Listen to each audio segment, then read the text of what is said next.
इस क्वेश्चन को हम एक और तरीके से भी कर सकते हैं। टीवी का प्राइस है यहाँ पे 21,000 और 1 ईयर के बाद इसमें 5% का डेप्रिसिएशन आ जाएगा।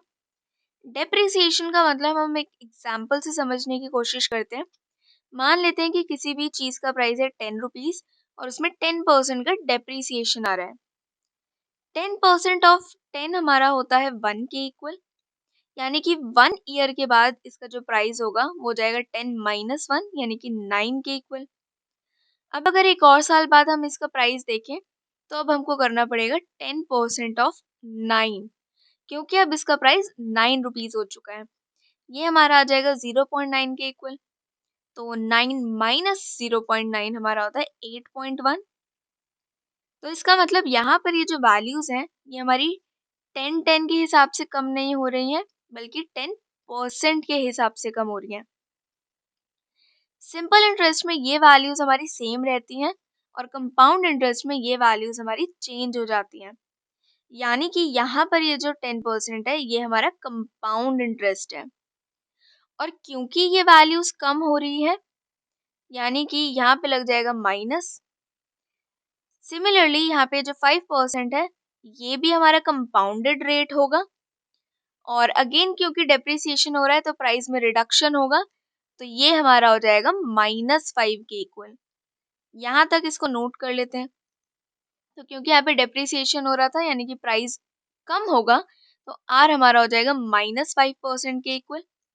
और क्योंकि 5% हमारा कंपाउंडेड रेट है तो हम यहाँ पे कंपाउंड इंटरेस्ट वाला ही फॉर्मूला यूज करेंगे, जो कि होता है A = P × 1 + R/100 की पावर n। P है यहाँ पे प्रिंसिपल वैल्यू यानी कि 21,000, R है रेट ऑफ इंटरेस्ट यानी कि -5 और n है हमारा टाइम जो कि है 1 ईयर, तो n हो जाएगा 1। ये सारी वैल्यूज हम इस फॉर्मूले में पुट कर देंगे तो हमको मिल जाएगा ये। अब यहाँ पर ये हो जाएगा 21,000 इंटू 1 प्लस माइनस होता है माइनस, तो हो जाएगा -5/100 यानी कि ये।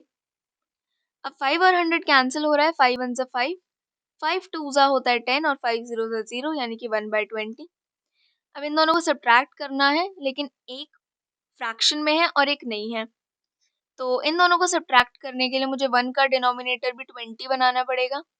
उसके लिए मैं इसको 20 से डिवाइड कर देती हूँ। डिवाइड किया है तो मल्टीप्लाई भी करना पड़ेगा, तो ये हो जाएगा 1 × 20 यानी कि 20/20 माइनस 1/20।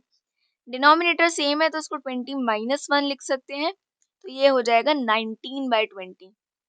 यहाँ पे एक 0 से एक 0 कैंसिल हो रहा है, तो ये आ जाएगा इसके इक्वल। ये दोनों हो रहे हैं 2 से कैंसिल, 2 1 = 2, 2 1 = 2। यहाँ पे डिवाइड कर लेते हैं इसको, 21,000 को 2 से करेंगे डिवाइड, तो 2 1 = 2, बचेगा 0, 1 उतारेंगे तो 2 0 सा जाएगा 0, बचेगा 1। ये वाला 0 उतारा तो 2 5 = 10, अगेन 0। ये वाला 0 भी उतार लेंगे तो अगेन 2 0 = 0, यानी कि आ जाएगा 1050 × 19। अब इन दोनों को मल्टीप्लाई करते हैं तो 9 0 = 0, 9 5 होता है 45, 9 0 से 0 + 4 4 ही आएगा, 9 1 = 9।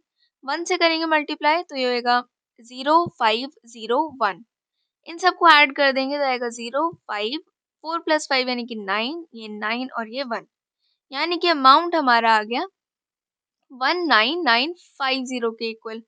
यानी कि 1 ईयर के बाद टीवी का प्राइस हो जाएगा 19,950 के।